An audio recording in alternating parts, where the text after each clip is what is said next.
9 বছরের একটা ছোট্ট মেয়ের সাথে বিয়ে হবে। খালি গায়ে বিছানার উপর হয়ে শুয়েছিল আরশান। চিন্তার ঘোর কাটিয়ে ধীরে ধীরে উঠে বসে। পাশে রাখা মেরুন রঙের শার্টটা গায়ে চাপিয়ে রুম থেকে বের হয়। রুমের দরজা খুলতেই সামনে এসে দাঁড়ায় সাজ, চোখে মুখে খুশির ঝিলিক। আরশান ভাইয়া, আমি বউ হব।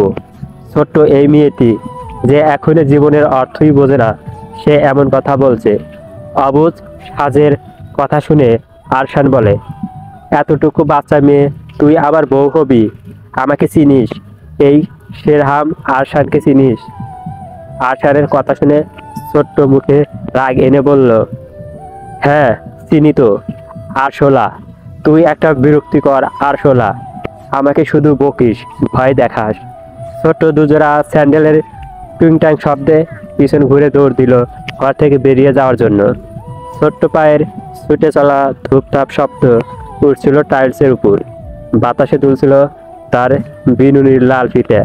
সে দৌড়ে যেতে যেতে খিলখিল করে হেসে উঠল।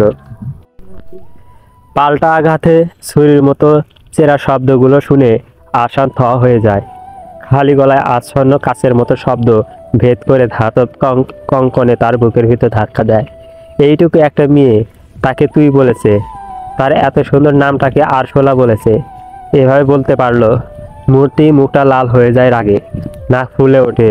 নীরবতা ভেঙে আরশান বজ্রকণ্ঠে চেঁচিয়ে উঠল, আবার আমার সামনে আসিস, চর মেরে তোর দাঁত ফেলে দিব বেয়াদব। কথাগুলোর বেশ বেশ ঘর জুড়ে বিদ্যুতের মতো ছুটল। তবে কাচের জানালার ওপারে তখন গোধূলির তামাল রঙা আকাশ। গোলাপি সোনালি আলোতে আরশানকে বন্দি করে রেখেছে তার নিজের অক্ষম ক্রোধ। এক পলক স্তব্ধ, হাত দুটো রাগে মুষ্টিবদ্ধ। তার দামি সুইচ ঘড়িতে তখন খসখস শব্দ তুলছে। আরশান আর দাঁড়ালো না, বেরিয়ে যায়। রাগে গা কাঁপছে তার। রুম থেকে বেরিয়ে সিঁড়ি দিয়ে দ্রুত নিচে নেমে আসে। চোখে মুখে তীব্র বিরক্তি। এই বিয়ে সে করবে না। পরিস্থিতি চাপে এত বড় সিদ্ধান্ত নেবে না। সিঁড়ি ধাপের শব্দ আসা পদক্ষেপের সঙ্গে তার মনে জমে থাকা ক্ষোভটাও তাল মিলিয়ে কাঁপছিল। নিচে ড্রয়িং রুমে এসে আরশান থেমে দাঁড়ায়। চোখে পড়ে সামনের সোফায় বসা থাকা সাজের দিকে। সে গোল হয়ে বসে আছে। মুহূর্তেই চোয়াল শক্ত হয়ে যায়। আরশান কটমট করে তাকায় সাজের দিকে, যেন কাছে পেলেই খেয়ে ফেলবে। আরশানকে এভাবে তাকিয়ে থাকতে দেখে কুঁকড়ে গেল সাজ। সেই চোখে অপান্ত আগুন টের পায়। দুই কাঁধ জমে বরফ হয়ে আসে। চোখ মিটমিটিয়ে তাকিয়ে সাহস করে আরশানের মুখোমুখি হতে পারে না। একটু আগে যে সে আরশানকে আরশোলা বলেছে, এই ভয়ে এক লাফে উঠে অন্য রুমে ছুটে যায় সাজ। আরশান শেষ স্রোতে ভেসে না গিয়ে সোজা চলে যায় তার মা মৌসুমী বেগমের রুমের দিকে। ভিতরে ঢুকেই আরশান বলে উঠল, মম, এসব বন্ধ করো প্লিজ। আমি হাঁটুর বয়সী একটা মেয়েকে বিয়ে করতে পারবো না। মৌসুমী বেগম তখন ধীর ভঙ্গিতে গহনা গুছিয়ে রাখা বাক্সটা বন্ধ করে ছেলের দিকে তাকালেন। এখন আমি কিছু শুনতে চাই না আরশান। সব কিছু রেডি, কালকেই তোদের বিয়ে। কয়েকদিন পরই কানাডা চলে যাচ্ছ। কবে আবার ফিরবে কি ঠিক। এর মধ্যে সাজ বড় হয়ে যাবে, তখন আর এইটুকু মেয়ে বলতে পারবে না। সাজ এখনো স্কুলে পড়ে, সামনে ওর ভবিষ্যৎ পড়ে আছে। এমনটা না করলে হয় না।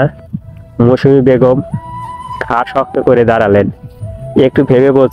একটু কি ভেবেছিস তোর মামার বাড়ির অবস্থা? সাজের তো আপন বলতে কেউ নেই। তখন থেকেই মেয়েটা এক ছায়ের মতো বেঁচে আছে। ওকে ওরা কিভাবে রাখে জানিস তুই?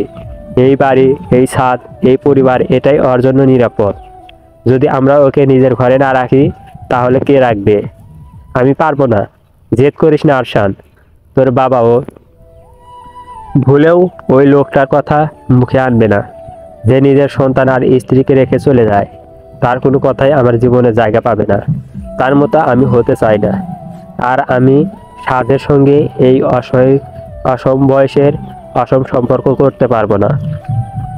তুই যেটা অসম সম্পর্ক ভাবছিস সেটা আমি সাজের রক্ষা বলেই দেখছি। তুই না থাকলে ওর কোনো ভরসা থাকবে না এই দুনিয়ায়। কেউ ওকে নিজের বলে দাবি করবে না। আমি এমন কিছু করতে চাই না যার জন্য পরে সারা জীবন অনুশোচনা করতে হয়। মৌসুমী বেগম দীর্ঘ নিঃশ্বাস ফেললেন। সময় খুব বেশি নেই আরশান, অনেক কিছু সময়ের হাতে থাকে না। কিছু কিছু সিদ্ধান্ত নিতে হয় হৃদয় দিয়ে, যুক্তি দিয়ে নয়। আমি পারবো না বিয়ে করতে, অন্য ব্যবস্থা করো। আরশান আর এক মুহূর্তও দাঁড়ালো না, গট গট পায়ে হেঁটে চলে গেল ঘর থেকে। মৌসুমী বেগম স্থির দৃষ্টিতে ছেলের চলে যাওয়ার পথের দিকে তাকিয়ে রইলেন। মেয়েটা ওখানে ভালো নেই, ভাইজির এমন করুণা দশা দেখবেন কি করে? তিনি সাজকে আর ওই বাড়িতে পাঠাবেন না, এই ঘরই হবে তার ঘর। আর আর আরশান স্কলারশিপ পেয়েছে, কয়েকদিন পরই চলে যাবে কানাডায়। তার আগে তিনি চান আরশান আর সাজের বিয়ে হোক। একমাত্র এই পথেই সাজকে স্থায়ীভাবে এই বাড়িতে রাখা যাবে। একবার যদি বিয়ে হয়ে যায় তাহলে আর ও বাড়ি থেকে কেউ সাজকে নিতে পারবে না। বাইরে সন্ধ্যার নরম আলো ধীরে ধীরে গাঢ় অন্ধকারে ঢেকে যাচ্ছে। ড্রয়িং রুমের টিভির পর্দায় চলছে টম অ্যান্ড জেরির ক্লাসিক এক এপিসোড। সাদা ধূসর রঙের সোফায় পাশাপাশি বসে আছে সাজ আর অর্ণব। অর্ণব গম্ভীর মুখে কার্টুন দেখছে, যেন টিভির স্ক্রিনটা ভিতর দিয়ে সে ঢুকে পড়বে। এতটাই মনোযোগ, দুজনের কার্টুনে ডুবে হেসে উঠেছে, আবার মুখ গম্ভীর করে পরবর্তী কাণ্ড দেখছে। ওদিকে রান্নাঘর থেকে ডাইনিং টেবিলের দিকে হাঁটছেন মৌসুমী বেগম, হাতে গরম গরম খাবার। সাজ অর্ণব খেতে আয়, কিন্তু কারো কোনো সাড়া নেই। টিভির শব্দ আর টম এর জেরির দৌড়ঝাঁপে ওদের মন জুড়ে আছে শুধু স্ক্রিনে। মৌসুমী বেগম একটা দীর্ঘ নিঃশ্বাস ছাড়েন। আরশান বিরক্ত চোখে একবার টিপের দিকে তাকায়, তারপর পিছনে গিয়ে হঠাৎ দুজনের মাথায় ধুম করে টুকা মারে। কিরে, তোরা খাবি না? সাজ মাথা চেপে ধরে তাকালো পিছনে। অর্ণব মুখ ভার করে বলল, এইভাবে কেউ মারতে আসে নাকি?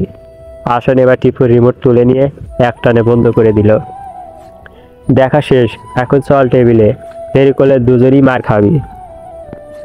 টিভি বন্ধ হতে না হতেই সাজ আর অর্ণব ভয় পেয়ে গেল। দুজনেই তাড়াতাড়ি উঠে দাঁড়িয়ে দৌড়ে চলে গেল ডাইনিং টেবিলের দিকে। না হলে যে মার খাবে, কিন্তু সেখানেই গিয়েই নতুন কাণ্ড শুরু। সাজ টেবিলের এক কোণার চেয়ারে বসতে যাবে, এমন সময় অর্ণব হঠাৎ করে চেয়ারটা টেনে নিয়ে বলল, এই চেয়ারে আমি বসবো, এটা আমার চেয়ার। সাজ চোখ কুঁচকে তাকিয়ে বলল, না, এই চেয়ার আমার, আমি প্রতিদিন এখানে বসি, আজ আমি বসবো, তুই অন্য জায়গায় যা। অর্ণব হুমকি দিয়ে বলল। এই নিয়ে শুরু হয় টেবিলের পাশে চেয়ারের টানাছেঁড়া, চেয়ারের শব্দ, হাতের ধাক্কাধাক্কি, দুজনের ঝগড়ার আওয়াজে রাগে ফেটে পড়ে আরশান। সে সোজা এগিয়ে এসে একটাও কথা না বলে চেয়ারে বসে পড়ে। দুজনেই চুপ, এই চেয়ারে আমি বসবো। আরশান বসে পড়লে আর কোনো ঝামেলা চলবে না। অজ্ঞাত সাজ মুখ ফুলিয়ে পাশের চেয়ারে বসে। অর্ণব গো গো করতে করতে বসে ঠিক তার পাশেই। তখন মৌসুমী বেগম প্লেট সাজিয়ে খাবার এনে রাখেন টেবিলে। ভাত, মুরগির ঝোল, ডিম, ডাল আর সালাদ, সব কিছুই সাজানো। সাজ তখন একটু নাক শুকল। উফ, অর্ণব ভাইয়া, তুই পাত দিয়েছ। সাজ নাক চেপে ধরে বলল, চোখ মুখ কুচকে। অর্ণব প্রথমে চুপচাপ থাকলেও পরে চোখ বড় বড় করে বলল, আমি আবার? তুই গন্ধ পেলেই আমার নাম বলবি কেন? তুমিই দিয়েছ। অর্ণব এবার রেগে গিয়ে বলল, তুই নিজেই হয়তো পাত দিছিস, আবার আমাকে বলছিস। সাজ মুখ ফুলিয়ে বলল, না, হ্যাঁ, না। এদের কাণ্ড দেখে আরশান দাঁতে চাপ চেপে বলল, এই, তোরা কি খেতে এসেছিস? আর একবার কেউ কিছু বললে কাউকেই খেতে দেব না, বেয়াদব। আর তোর কি খাবার টেবিলই এসব করতে মন চায়? অর্ণব অসহায়ভাবে বলল, পা আসলে আটকে রাখা যায় না, কি করব? আমি তো আর ফ্লাইওভার বের করতে পারবো না। চলবে এক সিলতে প্রেম। নেক্সট পর্ব দেখার জন্য কমেন্ট করুন।